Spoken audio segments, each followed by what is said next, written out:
Hey guys, what's up? It's Nicole. Welcome back to my channel, Real Talk Recovery, where we talk about recovery from addiction and I share my life with you. So, don't mind me. I've got my eye cream on and it's kind of like makes my eyes look really greasy, but it's because it's a moisturizer. So, I'm laying in bed.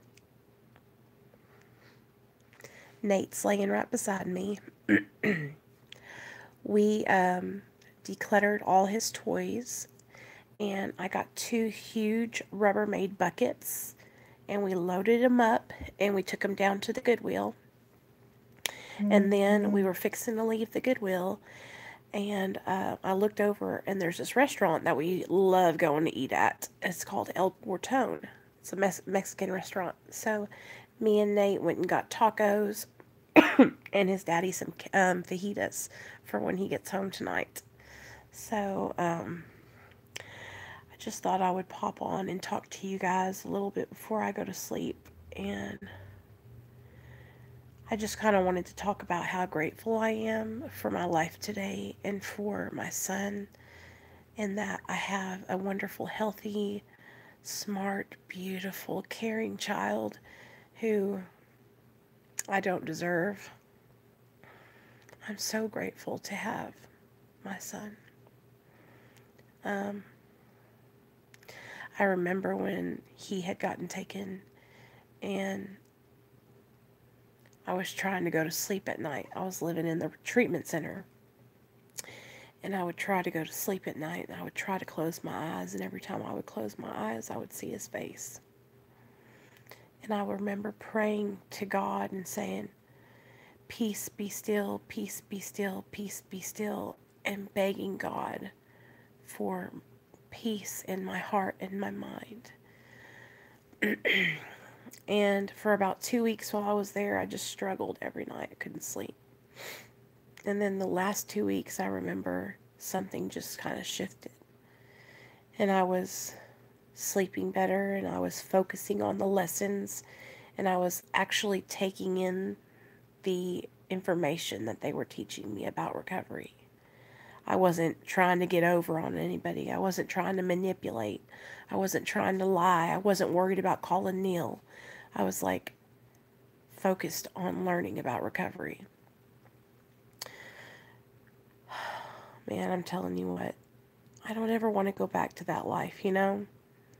I don't ever want to go back to what it was like in my active addiction, because I was lonely, I was scared, I was always tired, I was always hallucinating because I wouldn't sleep for days. I wouldn't eat nothing, you know?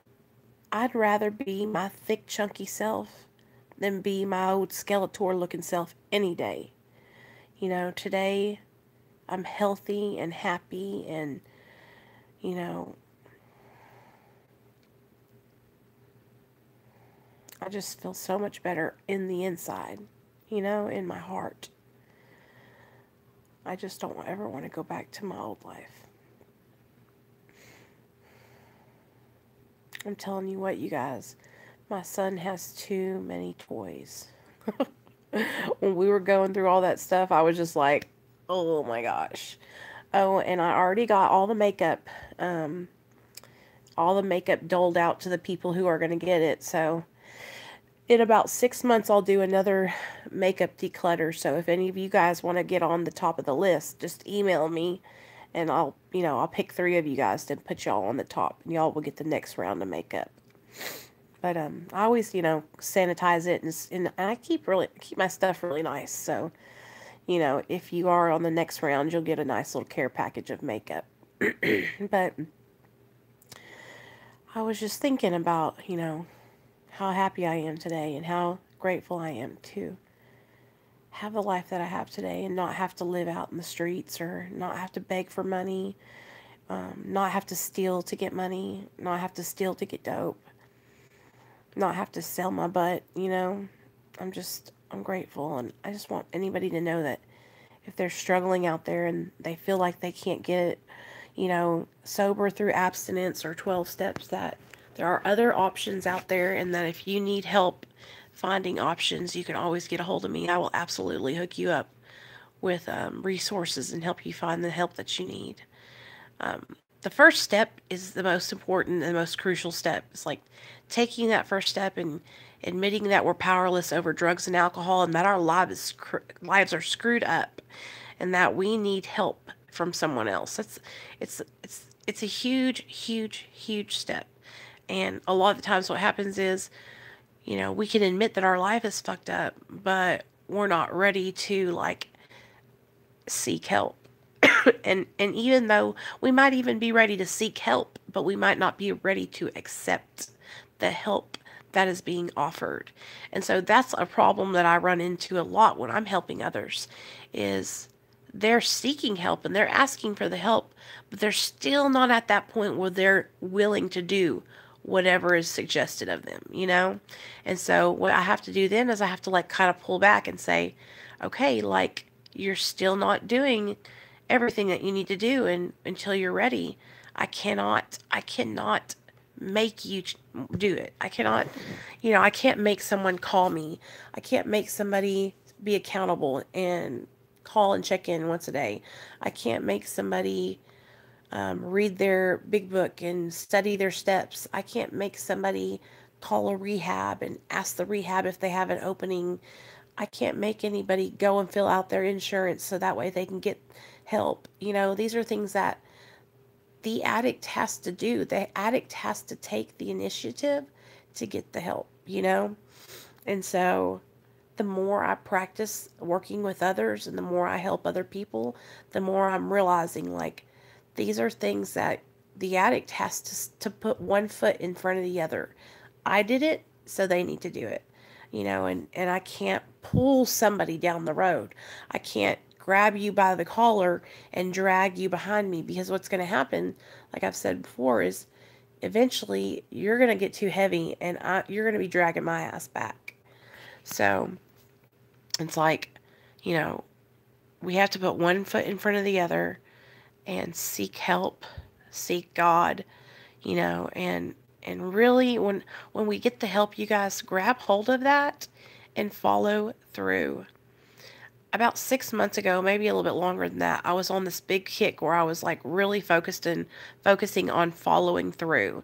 And I'm going to get back on that, because now that I have the Keto Diet magazine and I've been reading it, I had avocado, ceviche, which is just shrimp and fish, and tomatoes. And I put it on these little crackers, but it was really a light dinner tonight. Like, I didn't overindulge on like quesadillas and steak and all this stuff. So I was really fucking proud of myself, because normally I would have ate the whole, there we go. Normally I would have ate the whole Mexican food restaurant, but yeah, we have to put one foot in front of the other. Even for me, as someone who is in recovery, like, there are things that I have to take initiative and start, putting one foot in front of the other to make those changes. Like I was talking about last weekend about, making a list of intentions that I have for that week, and focusing on those things and knocking those goals out for each week. I hope you guys are practicing that too, and making lists of intentions, things that you want to do for that week. And then you can look back on them over the weekend and say, hey, I got XYZ done. Now here comes my next list of intentions. So anyway, I love you guys. I just wanted to pop on and let you guys know that I hope everyone's doing okay. And I pray for you guys. I always say a prayer.